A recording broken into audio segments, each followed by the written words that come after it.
주말에도 주식이 궁금하다면 이 방송을 꼭 시청해주세요. 주주방송 이제 시작합니다. 이번엔 정부 정책에 의해 앞으로 핫한 시장으로 부상할 수소 경제 투자 관련주를 준비해봤습니다. 수소는 에너지 패러다임의 전환이라고 표현하기도 하는데요. 인프라 투자가 항상 발목을 잡아왔는데 드디어 수소에 대한 정부 정책이 하반기에 구체화될 전망입니다.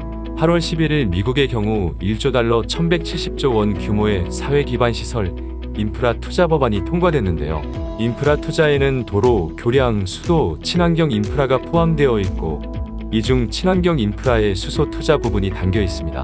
9월 하원 투표가 남아있지만 하원은 민주당 다수로 사실상 통과는 유력해 보입니다. 최근 8월 20일 금요일 현대모비스가 1.3조 투자하여 수소연료전지 공장 신설한다는 뉴스가 나왔는데요. 공급자 중심으로 돌아가는 수소차 시장이 드디어 제대로 움직이기 시작했다는 신호로 보셔도 될 것 같습니다. 앞으로 수소 관련 산업의 활기가 돌 것 같은데요. 수소 경제 투자 관련주 20개를 뽑아보았습니다. 먼저 두산 퓨얼셀입니다.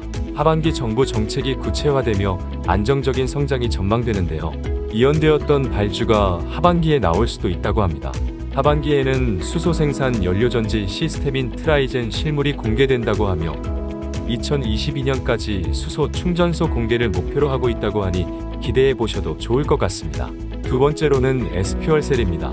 국내 건물용 연료전지 시장과 관련되어 있는 종목인데요.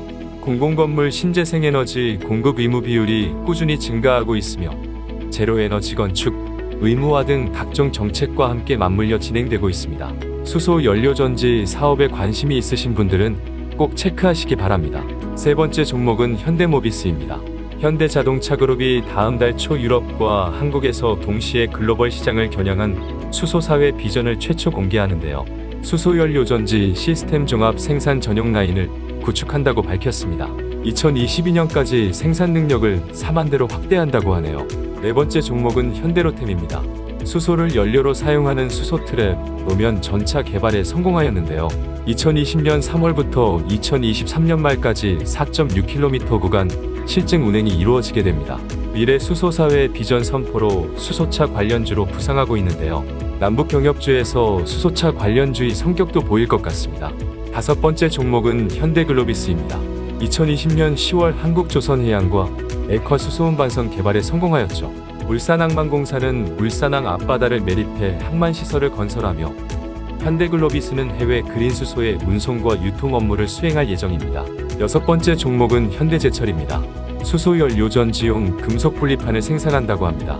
생산 능력은 1.6만 대인데요. 23년까지 생산공장 증설로 생산량을 확대한다고 하네요.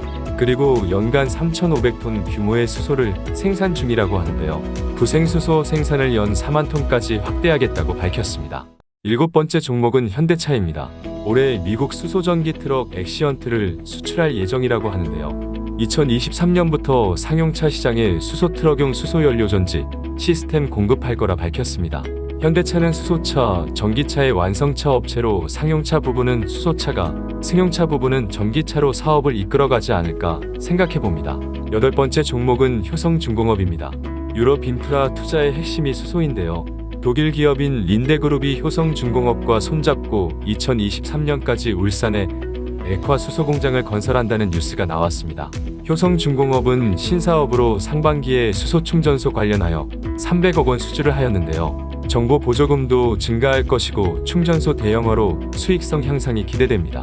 아홉 번째 종목은 한국가스공사입니다.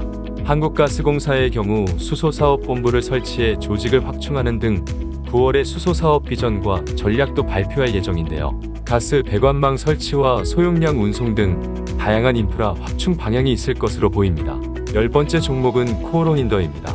수소차 수분 제어 장치 부분을 개발하고 있는데요. 수소연료전지의 핵심 소재 PEM, MEA를 개발 중입니다. 막정 극접 합체 MEA 증설을 3분기 내 구체화 전망이라고 합니다. 나머지 10개 종목은 빠르게 소개하겠습니다. EL코리아, 자회사 중 EM솔루션이 수소충전소 사업을 담당하고 있습니다. 에코바이오, 매립지가스를 정제한 후 수소를 생산하여 수소전기차에 충전하는 사업을 진행 중입니다. 상하프론테크, 수소산업 핵심 소재 업체죠. 폴리테트라플루오르 에틸렌 멤브레인을 개발하면서 수혜주로 떠오르는 종목입니다. 모토닉은 현대차의 수소차 수초 충전 관련 핵심 부품 3종인 고압 레귤레이터, 리셉터클, 매니폴드를 독점 공급하고 있습니다. 동아화성, 자회사 동아퓨얼셀로 건물용 수소전지 관련주인데요. 고온 고분자 전해질 연료전지 시스템 개발을 하고 있습니다. 동원시스템즈, 종합 패키징 및 첨단 소재 전문 기업이죠. 2차 전지용 캔 제조업체 MKC를 흡수합병하며 2차 전지, 수소 관련주로 급부상 중입니다.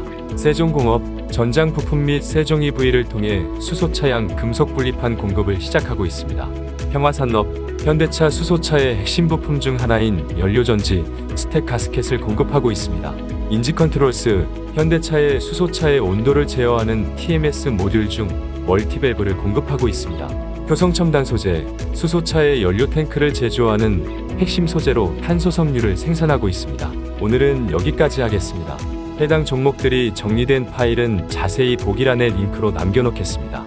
남은 주말 동안 천천히 수소 경제 관련주에 대해 복습해 보시기 바랍니다. 블랙킴TV 관심 종목 현황판을 보시려면 자세히 보기란에 링크를 클릭해 주세요. 구독, 좋아요, 알림 설정까지 부탁드려요.